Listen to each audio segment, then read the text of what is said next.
Triple na ang dami ng mga pasahero sa Batangas Port na uuwi sa kani-kanilang probinsya ngayong long holiday weekend.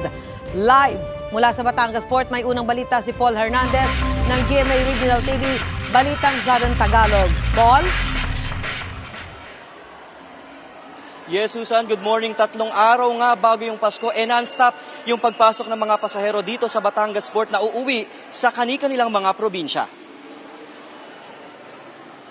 Mayat-maya ang pagdating sa Batangas Port ng mga pupunta sa iba't ibang lugar ng Mindoro, Romblon at probinsya sa Visayas. Ngayong araw ng Biyernes, huling araw ng pasok sa trabaho bago ang Pasko, kaya mas marami pang pasahero ang inaasahang pupunta sa Pantalan hanggang mamaya. Sa tansyangan ng PPA Batangas, 17,000 hanggang 20,000 ang magiging bilang ng outbound passengers mula ngayong araw hanggang December 24. Triple ang dami niyan kumpara sa mga ordinaryong araw. Ngayong umaga, balik biyahe na rin ang sea trip ng papuntang Katiklan ng isang shipping line. Naantala ang pag-alis ng ilang pasahero kahapon dahil fully book ang biyahe. Masusi pa rin ang inspeksyon sa mga bagahe at pag-iikot ng mga K9 units.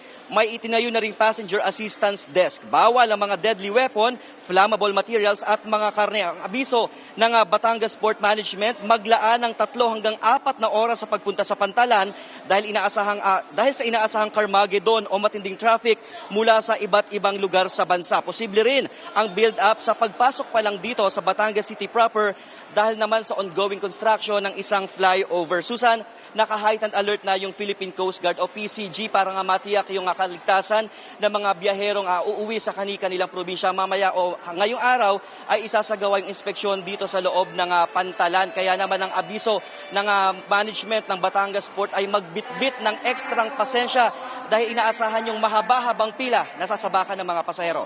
Susan.